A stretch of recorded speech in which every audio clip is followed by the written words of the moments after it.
Today we have one of the most ambitious 5e Kickstarter projects we had reviewed yet, and this is the hardest Kickstarter video I have ever tried to make.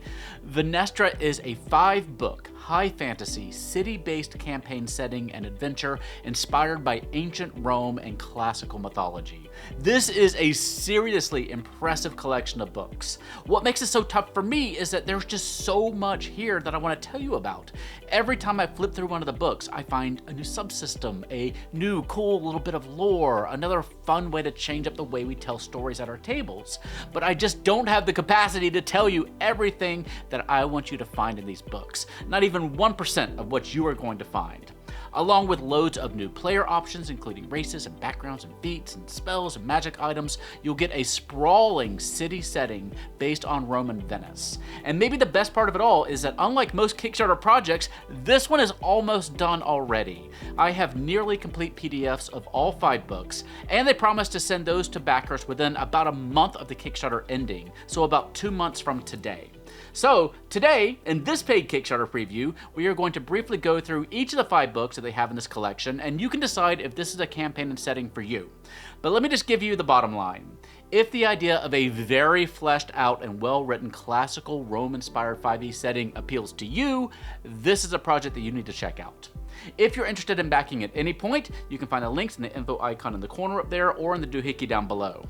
If it sounds like an intriguing thing to you and you want to see more, they have a very lengthy sample of the books that you can download on their Kickstarter page, along with some of their maps, so you can see for yourself just how impressive this set of books really is. In this video, I'll talk about what makes these books as a whole so impressive, and I'll briefly go over each book so you'll know what to expect. Then we'll touch on the pledge tiers and all the add-ons. So let's take a closer look at the Vynestra collection.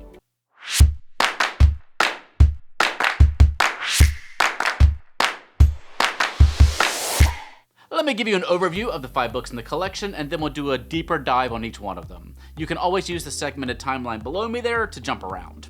First, we have Book 1, World of Vynestra, introducing this universe known as the Compass. It also features some of your new player options, including races and spells and feats, and it has a new system that will allow your characters to become demigods. Book 2 is the Aldarin Empire, which is your nation-setting book that gives you a deep dive into the Romanesque Aldarins and their culture, their politics, their social classes, history, provinces, and more. It also includes a heap of new subclasses and backgrounds fitting for the setting. Book 3 narrows down the focus further to the city of Deveros, the capital of the Aldarin Empire. It features over 600 locations to visit in 20 different districts. This book alone has more than 400 pages of content, full of story hooks and organizations to join or battle against, NPCs to meet, maps. It's just wild. The 4th book is Sif's Guide to the Creatures of Deveros, which is your bestiary for the setting with all sorts of Roman and classically inspired monsters, NPCs, mythological beasts, and demigods. And finally, we have Blood Tithes Chapter 1, a level 1 to 5 adventure that takes place in the city of Deveros. It'll find your PCs pitted against the vampiric order of the city, trying to stop their blood smuggling ring. And this book draws upon the other 4 for its setting and its monsters and everything else. Like I mentioned, there is so much here. I'll try to just highlight some of the cool things that I found in the books, but there's way more here than I'll be able to read myself in the time that I have or to tell you about. These books are dense in the best possible way. They are jam-packed with content, and it's all very well written and laid out too. If you've ever read a Pathfinder book by Paizo, the design and the layout here reminds me a lot of that. There's not art on every single page spread, but there's more than enough to keep things interesting. The books have a handy sidebar on the right-hand side like you would find in those Paizo books to help you find just what you're looking for. And one of the best things that they've done is how they've handled content warnings. Not only do they give you a very detailed list of content warnings, each book actually gives you the page numbers on which those subjects appear. So if perhaps one of your players wants to avoid talk of animal abuse, you'll know which pages to be wary of, but the rest of the book should be fine for you. This allows the books to have adult themes, but you can pick and choose very precisely what you might not want to include in your adventures. Seriously, kudos to the Vynestra team for the effort it took to put this together. They've also done a lot of work in making these books feel inclusive and culturally sensitive, avoiding harmful stereotypes that you sometimes find in less professional projects. Similarly, they have a ton of helpful tables and glossaries and directories and more to help you find just what you need, which is really helpful when the books are this large and full of information. There are loads of sidebars on how to incorporate their new subsystems into your 5e games, how to customize them to fit your needs, and how to balance around them. You can tell that a lot of love and care went into crafting these books, and just color me very impressed. Right, okay, let's hit on the highlights of each book, starting with Book 1, The World of Vynestra. Keep in mind that while most of these books are almost finished, some things can still be changed between now and when the books come out in a couple of months. Now, in Book 1, of course, you get an overview of the setting, including the history of the world, the status of the races of the world, from Cambions to humans to halflings, and a big picture look at the various continents and nations of the world. But this book also introduces an optional new character progression system called Embers. Embers are connected to the deities of the setting and manifest as tattoos on your skin.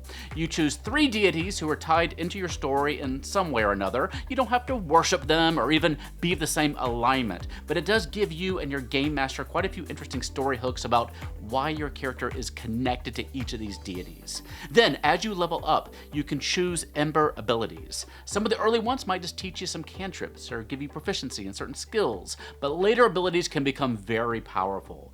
And if you choose to, you can upgrade each ability in a process called charring. You'll get an extremely powerful ability, but it comes at a cost. You'll take a hit to your maximum number of hit points, and there may be additional damage as well depending on how you roll. But each of the 20 new deities has more than a dozen different Ember powers each associated with them, so you'll have a lot of options to develop your character as you see fit. And the book gives you advice on how to balance your game around these new powers. One challenge I often have in my games is bringing the gods and goddesses who are demonstrably real in this universe into the story I'm telling, especially when I don't have a cleric or paladin in the party. And I think this system gives you a very interesting avenue into that part of the story. There's also a whole slew of new spells tied to the lore of the world. There's also a technology system called Dusk Tech, using so-called dusk crystals, plus there's just new feats and new diseases, and just a ton of options for both players and GMs. Book 2 brings focus down to the nation of Aldarin. The majority of the book is lore and setting information to help you tell stories in this land. As you can tell from looking at the table of contents, there is a lot here to explore. In my experience, the best way to be a good storytelling game master is to know your setting. If you know your setting, you can tell a grounded, connected, and fulfilling story at your table. And this is the book that's going to help you do that. This covers so much, including naming conventions, a breakdown of the class system, all the way down to common sayings that you'll hear on the street, and common hand gestures. And it's those little things like that that can make your fantasy world feel grounded and real at your table. This book also brings more player options though, including new backgrounds suitable for the setting, new resting mechanics centered around the public baths, and new thematic subclasses. The fighter gets the Legionaris subclass, which will have you and your teammates creating formations on the battlefield. Those allies who take a position in your formation will get certain benefits, and it's a really interesting idea from a gameplay perspective. The fighter also gets the Griffin Rider subclass, and as you might guess, you'll get a Griffin animal companion whom you can raise and train and equip over the course of your adventure. The Warlock gets the Twinned Moons Patron. You choose one of the 2 moon demigods to make a pact with and gain power based on the one you choose, power that mimics lycanthropy. The best part of the domain is that they give you lots of good GM advice on what the actual pact looks like and what sort of things the patron will ask for in return for the power that they give you. And you can learn more about those patrons in Book 4, which we'll get to shortly. The cleric can join the revelry or the emotion domains. The revelry domain turns you into a party cleric who knows how to have a good time. You can infuse spells into cocktails and hand them out. You can make other creatures drunk. You can even start a dance session among your party to frighten away foes. The emotion domain is based around theater and lets you toy with the emotions of others around you. You can choose the emotion you want to manipulate, as each one has a different effect. And the bard can be part of the College of the Five. The 5 being the lute, the lyre, the tibia, the timpani, and the cornu, which is this long circular horn. You can summon the instruments when you like, and each one has a different effect. And book 3 is Deveros, the Amethyst Crown. If you're familiar at all with Pathfinder, this book reminds me of their Absalom book. It is an enormous setting book, more than 400 pages full of location information about the city of Deveros. And the book gives you a ton of help on developing stories in the setting with possible adventure hooks and information on making money, either legitimately or not, working as a mercenary or starting your own mercenary outfit, purchasing things like housing and animal companions and vehicles. Many of the folks who come to the city are looking to attain citizenship, which can be done through military service or arcane research or through one of the religious institutions. And those paths alone can give you a lot of story ideas. While this book does include things like new mundane and magical items and weapons and armor, it is primarily a setting book for telling your own stories and supporting the official adventures. On the Kickstarter page, you can see some sample maps and district information. There's just an unbelievable amount of lore and story potential here. Now, books 5 and 4, or 4 and 5, are the ones that aren't fully complete just yet, so I only have partial books I can tell you about. Book 4 is Sif's Guide to the Creatures of Deveros. This bestiary gives you more than 100 new stat blocks, from humanoids to cultists to gladiators to imperialists and Roman-inspired mythical beasts to new varieties of vampire who play heavily into the story of the city, to the various demigods, including the ones of the twinned moons who can serve as warlock patrons like we talked about a little while ago. Now, some of the demigod stat blocks are just enormous. If you are tired of high CR creatures who just bite and whip their tails back and forth, these demigods will give your tactical mind quite a workout, but they're gonna be tough for your adventuring party to defeat. Luckily, the book gives you ways to weaken the demigods through research and powerful rituals to help give them a fighting chance. And that means even more stories to tell and adventures to enjoy at your table. Those weakening rituals are some of the best things in this book. And those rituals often take you to new locations laid out in the other books, which can lead to even more stories. There is a lot of interplay between the books here. For example, in order to permanently defeat Asubek, the demigod of undeath, you have to obtain a very rare scythe called Messis that's detailed in book 1.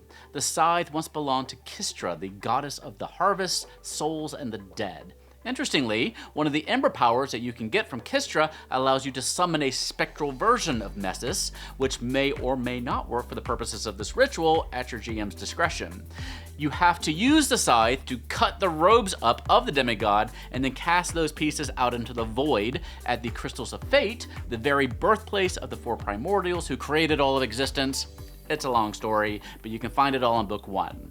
But only then can you stop Asubek's cycle of resurrection. Seriously, these books are just so much fun. And the system of embers that we talked about before comes back as you can get a ton of NPC Ember Blood archetypes that you can apply to characters in your story. The book also includes encounter ideas to help you get the most out of these new creatures that you're finding in these books to use in your stories. So that's just a taste of what you can find in Sif's Guide to the Creatures of Deveros. Finally, we have the adventure book Tithes Chapter 1, which contains 2 connected adventures. I mentioned that vampires played heavily into the setting, and indeed they are the focus of this adventure that goes from levels 1 to 5. The Vampiric Order has their bloody little fingers on all the pies around the city of Deveros. At street level, gangs of lowly vampires and dampiers smuggle bodies and blood for their overlords and run protection rackets on local businesses. But the vampires also use their powers to influence the political class to ensure a safe environment in the city for them to thrive. Those who oppose the Vampiric Order often find themselves either as food or thralls. When the PCs are approached with a job to burn down a warehouse used for blood trafficking, little do they know the depths of the danger and the conspiracy that they're about to become a part of. And be ready for a hellish prison break as well. The book draws upon information from all the other books, and it's just really thoughtfully laid out. There's loads of GM tips about how to incorporate, or not, the Ember System, how to roleplay the various vampires and NPCs, how to handle the various factions that come into play, how to handle some of the new diseases they introduce, and when you get to encounters, they even tell you the tactics that the various types of enemies will employ. It's like having the monsters know what they're doing right, just baked in from the beginning. The adventure isn't fully complete in the version I was supplied, so I can't really speak to it as a whole, but from reading over what I've seen, I think you're going to be in very good hands. A good portion of it is quite open-ended, letting your players dictate which leads that they want to follow up with and how. And given the title of Chapter 1, I'm hoping that there's going to be more to come as well. Now let's talk about the pledge tiers and the add-ons. Since the campaign is based in the UK, prices are in British pounds. I'll do some conversions for you here into US dollars, though obviously those conversions can change. Now there are 5 books and you can get them as PDFs or as hardcovers. You can get any one PDF for £12 or about $15. If you want the hardcover books and the PDF versions together, you can get book 5, Blood Tithes, for £30 or about $37. You can get book 1, World of Vynestra, book 2, The Aldarin Empire, or book 4, Creatures of Deveros, for £40 or about $50 each. And you can get the biggest book, book 3, Deveros, The Amethyst Crown, for £50 or about $62 US. If you want the full set, which is certainly what I would recommend if it's within your budget, you can buy all the PDFs for £60 or about $75 US. And you can get the core set of the first 3 lore books plus the PDFs of all 5 books for £130 or about $162 US. And finally, you can get all 5 hardcovers and their PDFs for £200 or about $250 US. Do keep in mind that shipping will be calculated later, but you can check out the Kickstarter campaign page to get an estimate depending on what you're ordering and where you're shipping to. As for add-ons, all I have at the time of this recording are 3 Kickstarter exclusive maps, all printed on high quality waterproof vinyl. You can get a map of the multiversal compass or the continent of Elos for £25 each or about $31 US. And you can get the big Deveros city map for £30 or about $37 US. And remember that while the PDFs should be available about a month after the campaign ends, around November 2023, the hardcover books aren't scheduled to ship until around March of 2024.